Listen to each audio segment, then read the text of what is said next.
Okay, imagine this. You wake up, you're already late for work, rushing around like crazy, and then you see it. That one thing you need, taken.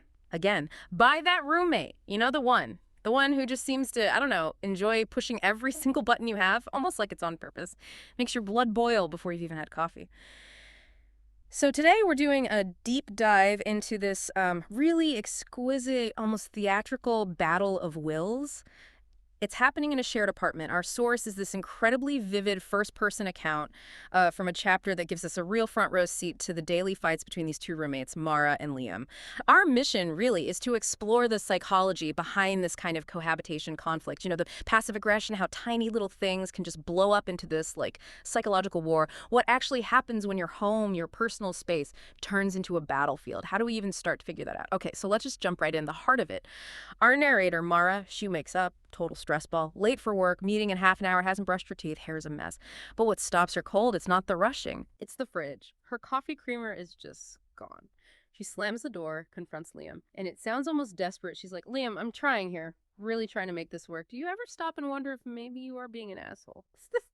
And wow, what's really striking is how fast Mara's thoughts go dark, like really dark. She actually says she knows that in DC, murder can be punished with up to 30 years in prison. Admits she looked it up the day she moved in. She's even imagining a jury calling Liam's death self-defense after hearing the horrors she's put up with. Meanwhile, Liam, his reaction is almost creepy calm, isn't it? Oh, absolutely. It's incredibly calm. He's described as impassible as the granite of the countertop, just buttering toast. Yeah, and he's dressed impeccably, right? Three-piece suit, his usual look. Doesn't even look at her. Nope, just asks, have I? Yeah. About being asshole. And then later, about the creamer, have you informed the police? Yeah. That line is just chilling. It is. So this initial explosion, what does it tell us about their, like, established pattern? Well, it screams trigger stacking. Yeah. That's what we're seeing right away. For Mara, it's clearly not just the creamer. It can't be. That's a symbol. Right, a symbol of repeated boundary violations, this feeling of being completely disregarded, her space, her stuff, her feelings. And psychologically, that taps into deeper stuff, old frustrations, which kind of explains those extreme fantasies. They seem extreme, but they come from somewhere. Right. The homicidal thoughts aren't really about murder. They're about the level of frustration. Exactly. And Liam's response, it's fascinating, too. That calmness, that detachment, asking about the police. It's not just him being dismissive. It's almost a form of, well, psychological gaslighting, wouldn't you say? Yeah. Using logic or mock logic to make her feel like she's the crazy one. Yeah, like her reaction is totally out of proportion. Precisely. He's basically invalidating her entire emotional reality. It belittles her frustration, which is actually pretty legitimate, and it asserts his control. It's very passive-aggressive, but also very calculated. Weaponizing logic. I like that phrase. It really nails how something simple like creamer becomes this battleground for something much deeper. But okay, it doesn't just stay verbal, does it? Liam's response then escalates. It gets physical. Yes, that's a crucial turning point. So Mara tries to talk about the asshole behavior, and Liam finally looks up. His eyes are described as so cold my entire body shivers. Oof. He makes this cutting remark about her blasting the Frozen soundtrack. Which is such a weird, specific jab, almost designed to embarrass her. Totally. She flushes, admits she was cleaning. But he doesn't let it go. He pivots. He moves on from the creamer to this really personal, condescending attack, comes right up to her, towering over her, and starts questioning her emotional support creamer, asks if it's bad for the environment, lectures her about ultra-processed foods, toxic ingredients, all that plastic. Wow. So he's shifting from denial to basically attacking her character through environmentalism. Exactly. And she tries to defend herself, says she recycles, but he immediately shoots that down, glances at her overflowing recycling bins. Which he knows she hasn't dealt with yet, exploiting her being busy. Yes. He knows she's stressed and late. And then comes the really unsettling part. His hands, close around my waist, his fingers so long they meet both on my back and above my belly button. It's very specific. That description is very visceral. And he just effortlessly lifts her right off the floor, moves her a few inches to the side of the refrigerator, compares her to an Amazon delivery box, like she's just an object in his way. Oh my goodness. Then he grabs raspberry compote from the fridge, walks away muttering, and you better get to it, about the recycling. Leaves her half flustered and all homicidal. Okay, that physical interaction. That's profoundly disturbing. It really illuminates this deeply manipulative dynamic they have. His shift, like you said, from passive denial to this environmental character assault, and then culminating in that physical move. Yeah. It's not just about power. It feels like a tactic of disorientation and invalidation. Again, by physically moving her, lifting her, he's literally robbing her of her footing, her agency for a moment. Yeah, like pulling the rug out from under her. Exactly. Yeah. Both literally and figuratively. It reinforces his dominance, makes her feel small, diminishes her sense of control in her own home, and comparing her to an Amazon box, that's objectification, pure and simple, treating her like an inconvenience. And just dismissing her while he gets his compote. It's incredibly violating, even though it's not overtly violent in the traditional sense. It's designed to leave her feeling completely diminished, helpless, and, yeah, probably furious. It really is almost theatrical, isn't it? The way he controls the scene. He's not just arguing. He's like orchestrating this whole experience to make her feel tiny. But here's a thought. Liam is presented as so, I don't know, composed, put together, maybe even genuinely concerned about things like, the environment, ultra-processed foods. Could there be like a tiny, tiny chance he thinks he's being helpful or, correcting her just in this incredibly messed up, condescending way, not purely malicious? That's actually a really crucial point. Right. And it's what makes these conflicts so tangled. While his actions read as aggressive, controlling, invalidating, it's possible Liam sees himself differently.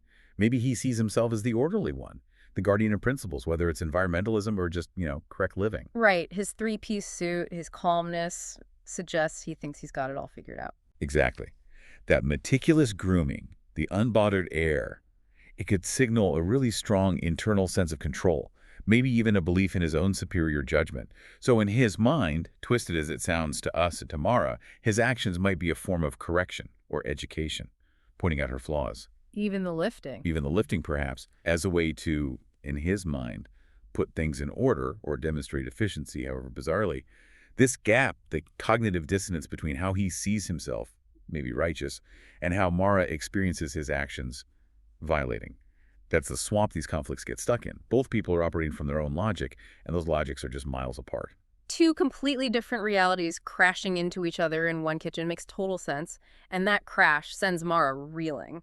Just 10 minutes later, the source says she's rage sweating on an emergency video call with her friend Sadie, a vent-a-call, she calls it. A vent-a-call, I like Yeah, that. yeah. And she's just pouring out this torrent of frustration. Sadie apparently notes Mara's been talking about Liam nonstop for 8 minutes straight. 8 minutes, that's Yep. dedication to venting. Totally. And Mara's obsessing over the creamer still, speculating Liam doesn't even drink coffee, wondering if he's flushing creamer down the toilet to spite me or chugging it down like it's water. Which would be quite something. Right.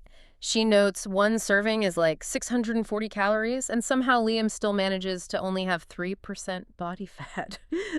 There's this weird mix of fury and, like, grudging observation. That's interesting, too. Even in her rage, she's noticing details about him. Yeah.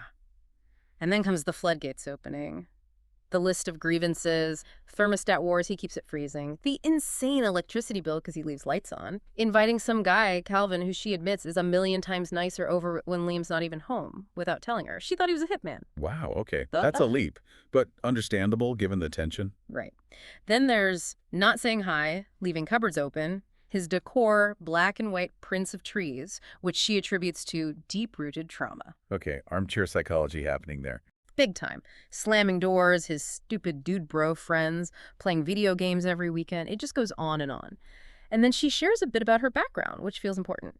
She learned to cohabitate and minimize conflict from age 17 because her parents were checked out, not affectionate, impatient. Ah, okay, so this hits deep for her. Exactly. She prided herself on live and let live. But now, she says, I'm just not sure I want to let Liam Harding live. Another dark joke, but still. Wow. That cascade of grievances really shows the cumulative toll, doesn't it? For sure. This is where we see the impact of what psychologists sometimes call microaggressions, but in a living situation. Right. These aren't just isolated incidents for Mara. They've built up into this pattern of relentless, kind of low-level assault on her peace, her space, her sense of self. Yeah, it feels relentless. And her reaction, the rage sweating, the nonstop venting, that exhaustive list, it shows how deeply these things have eroded her feeling of safety and control in her own home. It's clearly become this huge personal challenge to her identity, especially, like you said, given her background. She mastered conflict minimization because of her parents. And now this guy is just undoing it all. Exactly. Liam isn't just annoying, he's threatening her core coping mechanisms, undermining her belief that she can handle difficult people. The conflict has totally consumed her thoughts, her emotions. It's everything. You can almost feel her coming apart at the seams just reading it. It's such a raw look at how our past shapes our present fights. And the Ventacall with Sadie takes another interesting twist. Sadie listens to all this and makes this really perceptive comment. She says she's never seen you like this, recalling Mara's usually all about compromise and harmony. So this is out of character for Mara. Apparently, yes. And then Sadie drops a little bomb. She confesses she Googled Liam. Uh-oh. Online reconnaissance. Yep. And when Mara describes Liam, her description is brutal. Like, global warming and capitalism had a love child who's going through a bodybuilding phase. Chuckles, that's Right. quite a description. Vivid. But Sadie, having done her Googling, offers a totally different take. She admits, sheepishly, I was going to say cute. Uh-huh. The plot thickens. A disconnect in perception. Right. And it triggers something in Mara, a flicker of a memory. She briefly recalls a flustered, wonderstruck look he gave me before he knew who I was. Oh, interesting. A past moment. Yeah, but she immediately dismisses it, thinks she must have hallucinated it, pushes it away. Denial. Or maybe just confusion, given the current hostility. Could be. Meanwhile, underneath all this daily drama, there's another layer. Mara is getting ridiculous buyout offers every other day from Liam's lawyer. Buyout offers for her share of the place. Seems like it. But she refuses to sell. Fiercely. Says she wants to keep the one thing Helena left me. We don't know who Helena is, but it's clearly significant. So there's inheritance involved. Property, money. Stakes are higher than just Creamer. Much higher. She plans to move out in a few months at the most, when she can afford it. But until then, she's stuck, resigned to drinking bitter, disgusting coffee. Yeah. This is such a tangled web, isn't it? What do these conflicting views of Liam, the buyout stuff, the Helena thing, what does it all tell us? Okay, yeah, this final section really lists the whole conflict beyond just, bad roommates. It's much more complex. We're seeing layers of what you could call cognitive dissonance, maybe even a kind of repressed magnetic tension. Magnetic tension, even with all the hate. Well, think about it. Sadie's outside view, cute, crashes directly into Mara's internal view, evil incarnate. Yeah. That clash is significant. That fleeting memory Mara has, the flustered, wonderstruck look, that's potentially huge. It hints at maybe an initial spark, or at least a different dynamic before the resentment built up. Before they became enemies. Right, and her instantly dismissing it. That could easily be a defense mechanism. Yeah. Denying any positive feeling, any vulnerability towards the person she now sees as her tormentor. Yeah. It simplifies things emotionally, maybe. Keeps the battle lines clear. Exactly. And then you add the buyouts. Yeah. And Mara's fierce refusal because of Helena. Suddenly, this isn't just about cohabitation hell. It's deeply tied to control, ownership, money, yes, but also emotion, memory, legacy. The one thing Helena left me, that phrase is loaded. It really is. It makes her staying feel like a stand she has to take. Absolutely. It becomes symbolic. Her resistance to him, to selling, is tied up in preserving this legacy, whatever it is. Her autonomy. So the apartment conflict, it's a proxy war for something much bigger inside Mara. A battle for self-preservation, for memory, for agency against this person who seems intent on invading her space on every level. Wow. Yeah. So that mix, the potential flicker of attraction, the deep resentment, the fight over legacy, it makes their dynamic incredibly charged. Suggests maybe there is a deeper, perhaps totally unacknowledged connection or pull beneath all the surface hostility. It's definitely way more than just a coffee creamer fight.